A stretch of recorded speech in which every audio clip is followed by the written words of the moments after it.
विराजमान है। देखिए, और सभी का तो दरबार कहा जाता है। जैसे अभी राम जी का पूजन करते हैं तो राम दरबार होता है, दुर्गा जी का पूजन करें तो दुर्गा दरबार, क्या सबका दरबार कहा जाता है। पर हमारे भोलेनाथ सरकार ऐसे हैं जिनका परिवार कहा जाता है।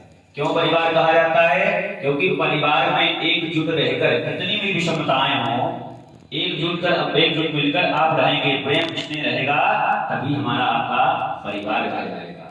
भोलेनाथ सरकार के परिवार में बड़ी विषमताएं हैं, पर एक प्रेम के साथ एक स्थान पर रहकर सभी बड़े प्रेम और आनंद पूर्वक रहते हैं, इसलिए यह परिवार कहा जाता है। इनके दरबार परिवार से हमें यह सीख मिलती है कि हमें अपने परिवार में किस प्रकार रहना चाहिए। विषमताएं क्या है बाबा के परिवार में? तो बोले भगवान गणेश जी का जो वाहन है क्या है? मूषक, चूहा। और जो भगवान शंकर जी के गले में विराजमान है उस सर्पराज जी महाराज। अगर सर्पराज जी महाराज चाहे तो थोड़ी देर में उनका नाश्ता भी नहीं हो पाएगा, मूषकराज जी गायब हो जाएंगे। ऐसा प्रभाव है भोलेनाथ सरकार का।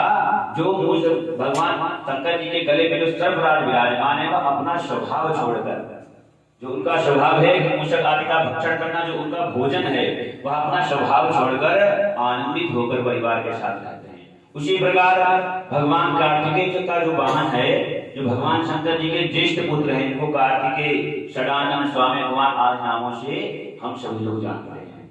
तो इनका वाहन है मयूर यानी मोर। और भगवान शंकर जी के गले में क्या है? सर्पराज जी। तो इनका भी एक दूसरे के साथ वैर भाव है। उसी प्रकार बाबा का वाहन क्या है? बोले नंदीश्वर, और माता भगवती पार्वती जी का सिंह। तो दोनों ही आपस में एक दूसरे के कट्टर दुश्मन हैं। और यह अपनी विषमताएं को भुलाकर ही और प्रेम पूर्वक एक स्थान पर आनंदित होकर रहते हैं। उसी प्रकार हमारे परिवार में कितनी भी विषमताएं हो जाए, आजकल हम लोग क्या करते हैं कि छोटी छोटी सी बातों पर मुंह फुला लेते हैं और पूरा जीवन हो जाता है। कोई ऐसे महानुभाव है जो परिवार से अपने वार्तालाप तक नहीं करते। ऐसा नहीं होना चाहिए। हमारा जो हाथ है इसमें 5 उंगलियां हैं, बराबर नहीं है। अगर जिस दिन ये बराबर हो जाएगी तो ये हमारा हाथ मुट्ठी नहीं बन पाएगा। इसीलिए हमारे अगर मुट्ठी बनकर यानी एकजुट बनकर एक शक्ति के रूप में अगर रहना है तो हमें अपनी विषमताओं को भुलाना चाहिए। आज सुख है तो कल दुख भी होगा, आज दिन है तो रात भी होगी। इसी प्रकार यह संसार चलता है। अगर किसी व्यक्ति के अंदर कोई ऐसी विषमताएं ना हो या सभी की सोच अगर बराबर हो तो यह संसार नहीं चलने वाला। इस संसार का तो नियम ही है, किसी के अंदर गुण है तो किसी के अंदर दोष है। पर हमें परिवार क्या सिखाता है कि हमें परिवार में अगर एकजुट होकर रहना है तो व्यक्तियों के दोषों को नहीं देखना चाहिए, उनके गुणों को देखना चाहिए। हर व्यक्ति के अंदर कोई ना कोई दोष होता है, कोई ना कोई गुण अवश्य होता है। तो हमें उन दोषों को भुलाकर गुणों को अपनाना चाहिए और परिवार में प्रसन्नता पूर्वक रहना चाहिए। आज भोलेनाथ सरकार ने हम सभी पर सुंदर कृपा की है, जो ये पार्थेश्वर के रूप में हम सभी को दिव्य या पूजन करने का या परम सौभाग्य हम सभी को प्रदान कर रहे हैं। क्योंकि रुद्राभिषेक का बहुत महत्व बतलाया गया है। और यहाँ तक हमारे प्रदीप जी महाराज कहते हैं कि समस्त सभी समस्याओं का हल एक लोटा जल। कहते हैं ना, सुना होगा सभी लोगों ने, ट्रेंडिंग में चलता है। तो जब एक लोटा जल से हमारा कल्याण हो सकता है और जब हम भगवान की उत्तर धारा के रूप में लिपित वैदिक मंत्रों के साथ भगवान का अभिषेक करेंगे तो कहाँ तक कह सकते हैं कि कितना हमारा आपका कल्याण होगा। तो यह सुंदर भोलेनाथ सरकार की आज कृपा है जो हमारे घर में विराजमान होकर हमारे द्वारा यह सेवा स्वीकार कर रहे हैं। क्योंकि इन्हीं की कृपा होगी तभी हम यह सब कर सकते हैं, अन्यथा इनकी कृपा के बिना हम लोग कितना भी प्रयास करें। बहुत से लोग ऐसे होते हैं जो अपना प्लान बनाते ही रहते हैं कि भगवान का पूजन हो जाए, धन वैभव सब कुछ है, समय है, पर भगवान की कृपा नहीं है। और भगवान की कृपा के बिना कुछ नहीं हो सकता। आप तो रामचरितमानस पढ़ते हैं, विश्वामित्र जी महाराज जी ने कितने यज्ञ किए पर कभी सफल नहीं हुए। क्यों नहीं हुए? क्योंकि वो अपनी दम पर करते थे, मैं विद्वान हूँ, मैं यह कार्य कर सकता हूँ। पर जब तक सफल नहीं हुए जब तक उन्होंने परमात्मा का आश्रय नहीं लिया। जब राम लक्ष्मण स्वयं जाकर यज्ञ की रक्षा करने के लिए तत्पर हुए तभी उनके कार्य सफल हुए। इसीलिए भगवान की कृपा के बिना हम आप कुछ नहीं कर सकते हैं। हम तो आप शून्य हैं मात्र।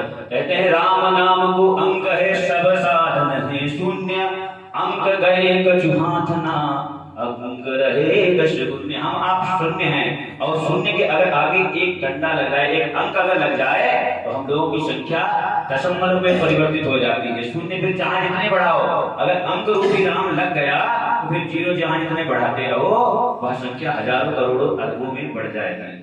और अगर अभिमान हो जाए हमें आपकी कि हाँ अंक तो कुछ नहीं, हम लोग आज देखो हजारों करोड़ों में हैं, तो भैया बादाम रूपी जब अंक हट जाएगा तो हम लोग पुनः शून्य हो जाएंगे। इसीलिए भगवान की कृपा आवश्यक है, और भगवान की कृपा हो गई प्यारे तो हम सभी को सब कुछ प्राप्त होने में समय नहीं लगता है। हमारे कुछ प्रारब्ध ऐसे होते हैं जिनके कारण हमें कभी कभी दुखों का भी सामना होता है। आजकल लोग प्रायः इसी बात से परेशान रहते हैं कि हम भक्ति ज्यादा करते हैं, भगवान का पूजन ज्यादा करते हैं, हमको ही दुख क्यों मिलता है। तो ऐसा है, जब कोई अगर आप पात्र में जल अगर पीना चाहेंगे तो पहले उसको स्वच्छ करेंगे। भाई अगर हम जल, कोई प्यास हमको लगी है और जल पीना चाहते हैं तो पात्र स्वच्छ होना चाहिए, पवित्र होना चाहिए, साफ होना चाहिए, और साफ जब होगा तभी हम जल स्वीकार करेंगे। अभी किसी को गंदे ग्लास में जल दे दिया जाए तो वो नहीं पिएगा, कितनी प्यास लगी हो, उसका मन खिन्न हो जाएगा।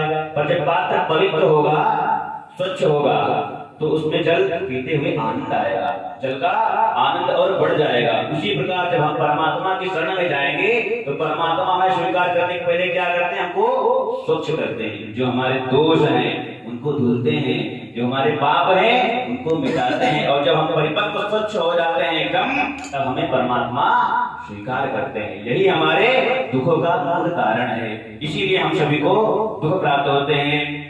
और जब व्यक्ति को दुख मिले तब ये ना सोचे कि हमें आज कष्ट प्राप्त हो रहा है, प्रसन्नता होना चाहिए दुख में, क्योंकि जो हमारे पाप हैं वह कम हो रहे हैं। और जब सुख मिले तब चिंतित हो जाओ कि जो हमारे पुण्य हैं वह धीरे धीरे क्षीण हो रहे हैं, कम हो रहे हैं। तो उस समय जब प्रसन्नता हो, जब सुख हो, तो भगवान का भजन खूब करो, क्योंकि पुण्य बढ़ते रहेंगे तो हमें सुख प्राप्त होता रहेगा, और जब हमारे पाप क्षीण होंगे तब हमें दुख प्राप्त होगा। तो इसलिए दुख में सदैव प्रसन्न रहना चाहिए कि हमारे जो पाप हैं वह धीरे धीरे कट रहे हैं। तो समय धीरे धीरे ज्यादा हो रहा है। हम सब लोग सुंदर पावन भाव पूर्वक, क्योंकि निर्मल जन मन सो मोहि पावा, निर्मल भाव के साथ भगवान की आराधना करते हैं, भगवान का पूजन करते हैं। बोले श्याम सदा शिव भगवान की।